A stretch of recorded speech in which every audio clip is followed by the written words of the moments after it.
Dasar ketiga apa? Kenabian. Membahas kenabian ini dibagi kepada beberapa bagian. Pertama, filsafat agama. Yang kedua, kenabian secara umum. Yang ketiga, kenabian secara khusus. Filsafat agama itu apa? Begini maksudnya. Ada beberapa mukaddimah.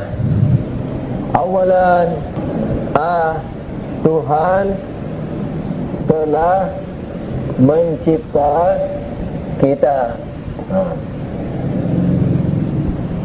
B, kita enggak tahu diri kita. C, kita enggak tahu tujuan kita. Sudah. Kalau ini dijumlah, Tuhan mesti menurunkan agama. Awalan, Tuhan telah mencipta kita. Siapa yang ragu bahwa Tuhan telah mencipta kita? Tidak ada keraguan. Kita telah dicipta oleh Allah Subhanahu wa ta'ala. Yang kedua, siapa yang tahu manusia? Tidak ada yang tahu. Malaikat, jin, manusia, tidak ada yang tahu. Sampai sekarang loh. Malaikat mutlak, sebagaimana tadi sudah dijelaskan, bahwa tadi yakni di pembahasan apa itu kira-kira? Tauhid ya. Bahwa malaikat sampai sekarang pun tidak mengerti tentang manusia. Makanya Allah berfirman, ini a'lamu ma la ta'lamun. Aku tahu yang kalian tidak tahu. Aku tahu yang kalian enggak tahu. Jadi dari dulu sudah malaikat ini tidak mengerti tentang manusia. Yang kedua, jin. Kenapa kau tidak mau sujud kepada manusia, wahai jin, wahai iblis? Kata iblis, karena engkau mencipta dia dari tanah dan mencipta aku dari api, aku lebih afdal daripadanya, lebih mulia daripadanya. Kalau begitu kau keluar dari surga. Kata jin, kata iblis, baiklah, saya keluar. Tapi kalau tidak percaya, izinkan saya umur panjang, akan saya obok-obok manusia ini. Tidak ada yang bisa mengerti manusia. Jin tidak mengerti manusia. Kalau begitu kata jin, biarkan aku umur panjang, akan ku obok manusia. Silakan kata Tuhan. Sampai sekarang dia berjuang untuk membuktikan bahwa dia benar. Tuhan salah, menyuruh dia telah menyuruh dia sujud kepada Nabi Adam. Begitu. Yang ketiga yang tidak tahu siapa? Manusia sendiri. Siapa yang tahu kita? Tidak tahu. Nabi tahu, insan kamil, imam tahu, kita tidak tahu. Sampai Imam Ali mengatakan apa? Tubuh kalian itu senilai surga, maka jangan jual di bawah surga. Baru tubuhlah itu. Bagaimana ruhnya? Tubuh saja senilai surga. Fala tabi'uhu bima dunaha, begitu. Jangan jual di bawah harga surga. Ini baru tubuh. Kok bisa senilai surga? Gampang saja. Kucing dari mana? Misalnya ular dari mana? Kan barzah itu kan sudah kita surga neraka kemarin belum dibahas ya. Surga neraka itu di mana? Misalnya ini akal. Kemudian yang terakhir ini, yang di dalam ini barzah. Kemudian tercipta bumi, bukan bumi, alam materi, antariksa materi. Nah, barzah ini dibagi dua. Yang tidak sesuai dengan manusianya manusia, seperti ular, nana, duri, harimau, api dan segala macam, itu di lapisan pertama ini, yang paling dekat dengan materi. Ingat ya, ini bukan di luar loh. Sudah saya bilang bahwa ruhnya alam materi ini apa? Barzah. Ruhnya barzah, akal. Ruhnya semua ini adalah Tuhan. Nah, kemudian yang berkesesuaian dengan manusia itu disebut surga. Malaikat-malaikatnya di atas ini, di atas neraka. Misalnya apel, apalah yang enak-enak, susu apa semua itu di atas ini. Nah, maka itu kalau mau masuk surga harus masuk neraka dulu. Iya, di Quran begitu. Kullun illa wariduha wa nunajjil ladina amanu. Semua nabi, imam, para wali, para wasi, mukmin, fasik, kafir, semua masuk neraka. Saya waktu dengar ayat itu, seperti tidak pernah baca Quran. Dikiranya tidak perlu lewat neraka. Iya, betul ayatnya itu. Kullun illa wariduha. Semua tidak terkecuali masuk ke neraka. Wa nunajjil ladzina amanu. Kemudian kami selamatkan yang beriman. Ini tidak panas yang beriman. Imam, wah imamnya orang beriman. Rasul, rasulnya orang beriman. Ya sudah pasti tidak akan terusik sedikit pun dengan panasnya api neraka. Kalau di penjelasan sifat enak sekali.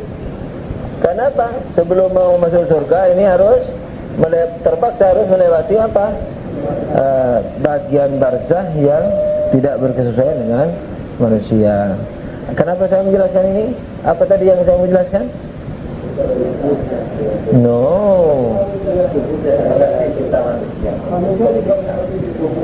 Manusia tidak. Kenapa tubuh manusia itu dari surga? Nah, tubuhnya itu karena apa? Karena malaikat-malaikat yang mengatur, misalnya apa-apa yang berkesesuaian dengan manusia itu dari surga.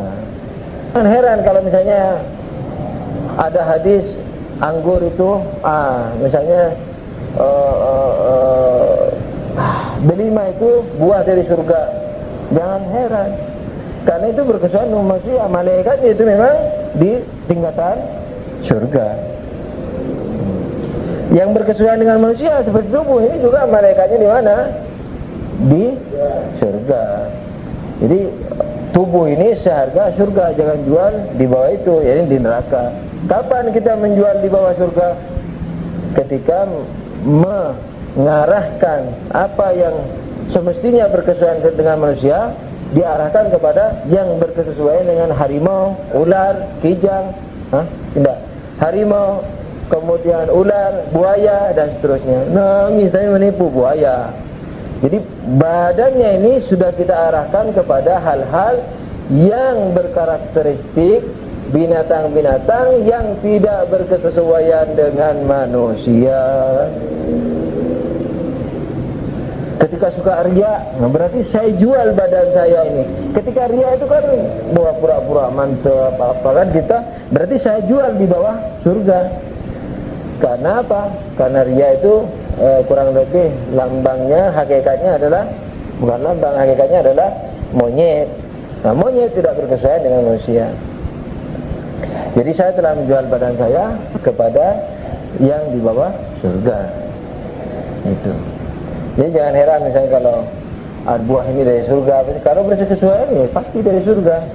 Madu segala macam dari surga. Yani malaikatnya yang mengurusi hal-hal itu adalah yang ada di tingkatan surga. Jadi malaikat, kembali kepada masalah roger, malaikat, jin, manusia kebanyakannya tidak ngerti tentang manusia.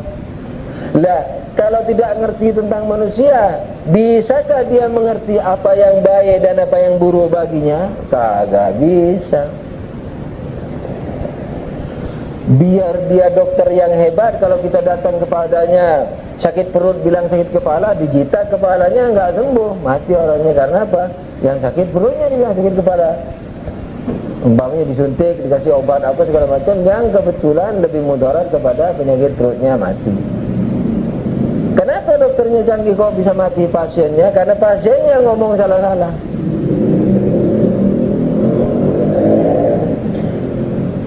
misalnya ada pasien punya penyakit lupa, datang ke dokter ingin berobat.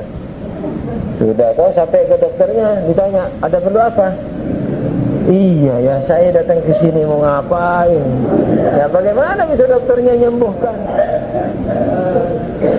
Padahal dia datang ke dokternya itu sudah dengan 1000 problem.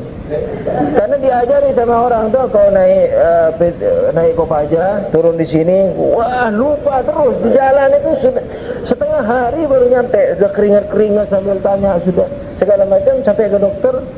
Lupa juga kenapa dia harus ke dokter itu. Baman, tidak bisa diobati. Nah, jadi mengerti manusia baru mengerti apa baiknya, apa buruknya. Baru di situ menentukan tujuan hidupnya dan seterusnya. Nah, kalau kita tidak tahu, bagaimana bisa menentukan itu? Kadang-kadang kita tahu, oke, kita tentukan. Oh, aku tahu manusia. Oke, kalau begitu berbuat baik harus begini-begini, buruk yang begini-begini harus ditinggal. Terus bagaimana? Ya sudah nih, lakukan saja yang baik, lakukan saja, tinggalkan saja yang buruk. Terus dapat apa? Tidak ada, biasa saja. Siapa yang mau melakukan aturannya? Awalan, tidak ada yang tahu manusia. No one know, no one know. Apa? No one know human atau man atau apa manusia. Nah, lebih selamat. No one know manusia. Nah, kalau no one know manusia, berarti dia tidak bisa memberikan garis-garis besar kehidupan bersosial, pribadi, berumah tangga manusia. Jelas itu sudah. Nah, anggap dia sudah tahu hakikat manusia, sehingga dia bisa memberikan garis-garis besar haluan rumah tangga, bermasyarakat dan bernegara pada manusia. Anggap bisa, tapi nggak ada apa-apanya. Misalnya kayak Nabi datang, ayuhan nas, jauhi yang buruk, kerjakan yang baik. Ya Nabi, kalau saya jauhi yang buruk, kerjakan yang baik gimana? Tidak apa-apa. Kalau aku kerjakan yang buruk, ninggalkan yang baik, tidak apa-apa juga. Apa gunanya? Berarti mungkin teman-teman bingung, mak saya mau kemana? Saya mau mengatakan bahwa yang membuat aturan hidup haruslah mengerti manusia dan mampu menghukum yang melanggar dan mengganjar yang taat. Maksudnya filsafat agama ini, Tuhan telah mencipta kita. Kita nggak tahu diri kita, kita juga nggak tahu tujuan kita. Terus bagaimana dong ciptaan sia-sia? Tidak. Berarti harus diberi garis besar haluan rumah tangga, keluarga, bernegara dan sebagainya itu. Nah, siapa yang membuat aturan ini? Tentu saja yang tahu. Bukan hanya yang tahu, yang mampu menghukum. Kalau biar tahu, kalau tidak mampu menghukum, sia-sia. Dikasih aturan ketat, tidak boleh KKN. Kalau KKN, tidak apa-apa. Harus jujur di kantor, kerja dari jam 7 harus sampai jam berapa, tidak ngerti. Di sini jam berapa? Jam 3. Kalau jujur begitu, tidak apa-apa. Kalau banyak bonus, tidak apa-apa juga. Buat apa aturan dibuat kalau tidak mampu menghukum melanggarnya? Dengan demikian, nah berarti yang berhak membuat aturan pada kehidupan manusia siapa? Jadi yang tahu tentang manusia, yang tahu tujuan manusia, tahu baik buruknya manusia, dan dia juga mampu menghukum pelanggarnya dan memberi bonus kepada yang taat. Siapa itu berarti? Siapa yang punya ciri begitu? Tuhan. Jadi filsafat kenabian sudah selesai. Filsafat agama, kesimpulannya apa? Bahwa ingat loh, agama sekarang ini bukan artinya sholat dan puasa. Agama yakni apa saja yang menyangkut manusia. Ya. Makanya pemilahan politik dengan agama itu menghancurkan agama. sekalipun agama tidak akan pernah hancur. Nah, jadi filsafat agama selesai. Yakni apa? Yakni aturan hidup yang menyangkut pribadi, keluarga, sosial, negara dan seterusnya itu, seni, ekonomi, politik dan seterusnya itu haruslah Tuhan yang membuat, harus, yakni semestinya Tuhan, karena Tuhanlah yang tahu tentang kita, tahu kebaikan kita, tahu tujuan kita, dan mampu memberikan aturan, tidak pamrih dan seterusnya. Kemudian mampu menghukum, mampu beri bonus. Loh kok bonus? Iya dong, kalau kita berbuat baik masuk surga, itu bonus atau hak kita? Apa? Hak atau bonus? Kalau dibilang hak, semua fasilitas, kecerdasan, badan, agama, semua dari Tuhan. Nah, iya, begini nah, kau kuliah deh yang bagus, jadi dokter yang bagus. Setelah itu ku kasih pahala mobil. Itu mobil layak enggak jadi pahalanya, jadi haknya anak, atau bonus terhadap anak? Yang mana kira-kira? Bonus. Sudah dipinterin. Aku ini sudah memberi hidayah sama kau, kau sudah jadi insan sempurna, sudah bagus. Dan bagusnya kau itu sendiri sudah melebihi surga. Nih, misalnya ada hadis, rindunya surga kepada misalnya Salman Farsi jauh melebihi rindunya Salman Farsi kepada surga, atau Bilal misalnya. Saya insan sudah bagus, nah sudah bagus, hebat, berakhlak bagus, kemudian masih mau minta hak lagi. Itu bukan hak, itu bonus. Karena semua fasilitas diberikan, pemahaman, mata, otak, pikiran, semuanya dari Tuhan, segala macam. Agama juga dari Tuhan, yang tanpa itu kita tidak akan mengerti kebaikan. Nah, kemudian kita berbuat kebaikan karena Allah juga memberikan wahyu kepada kita, fa'alhamaha fujuraha wa taqwaha. Allah telah mengajari kepada fitrah kita mana baiknya, mana buruknya, segala macam. Yang tanpa itu kita tidak akan bisa menentukan baik buruk dan tidak akan mampu menempuh kebajikan. Nah, setelah semuanya diberikan dan menempuh kebajikan, dan kita telah menjadi insan yang baik, tidak menjadi barbarisme, tidak menjadi binatang, tidak menjadi ular, tidak menjadi monyet, tidak menjadi kijang melulu, tidak menjadi ular, tidak menjadi buaya. Terus kita minta sama Tuhan, aku sudah manusia nih, aku bukan buaya nih, kasih dong bidadari. Enaknya, kau sudah jadi manusia, sudah bagus. Nah, itu karena aku. Nah, kalau ku janjikan surga itu adalah rahmat dariku, bonus dariku, bukan hakmu. Misalnya kayak gitu.